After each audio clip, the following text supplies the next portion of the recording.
અરવલ્લી જિલ્લા પંચાયતના પૂર્વ પ્રમુખના ભાઈએ આપઘાત કર્યો હોવાનું સામે આવ્યું છે। મૃતક વિજયસિંહનો આપઘાત પહેલાનો વીડિયો સામે આવ્યો છે, તો મૃતક દ્વારા લખાયેલી કેટલીક ચિઠ્ઠીઓ પણ મળી આવી છે।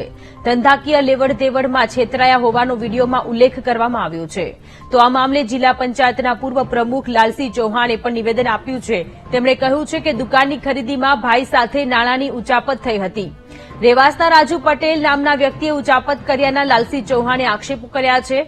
તેમણે કહ્યું કે આર્થિક સંકડામણ ન હતી, તેઓ સારી મિલકતો ધરાવતા હતા।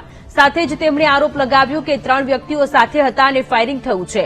ઉલ્લેખનીય છે કે વિજયસિંહ ચૌહાણે ભિલોડાના મલાસા ગામના પોતાના ઘરે જ આપઘાત કર્યો હતો। આશય ક્યારેય નહોતો કે ભાઈ આવું જીવન સમાપ્ત થશે। આ રાજુભાઈ ના વણઝારાએ આ લોકોએ જે દગો કર્યો, દુકાનો લેવા આવશે એ લોકોને આ વણઝારોને ભડકાવે છે કે ભાઈ આ ડખામ પડવા જેવું નથી, પણ દુકાનો 100%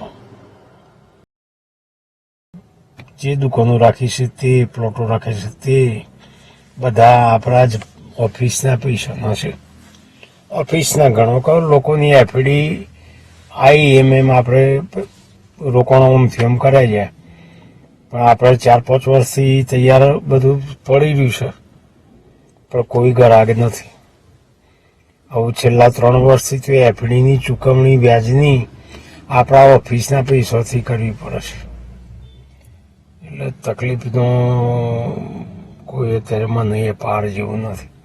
6 દુકાનો ખરીદી અને એક ભાઈ પટેલના નામે કરેલી હતી, રેવાસના રાજુભાઈના નામે, અને એમને કોઈ ગદ્દારી કરતો અને મોટા પૈસા એમના ઉચાપત કરેલ, એમને આર્થિક સંકળામણ ભરવું જેવું તો કોઈ હતું જ નહીં, અને સારી એવી મિલકતો ધરાવે છે, પરંતુ કયા સંજોગોમાં કઈ રીતે બન્યું એ પોલીસ તપાસનો વિષય છે।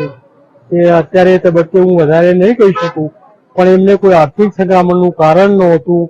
એમને પોતાની 3 દીકરીઓ છે, બરાબર, વેલ સેટ પરિવાર છે, અને આ મારા પરિવાર પર કુદરતે આ એક જે આઘાત મને આપ્યો છે, મા આશાપુરા મને દુઃખ સહન કરવાની શક્તિ આપે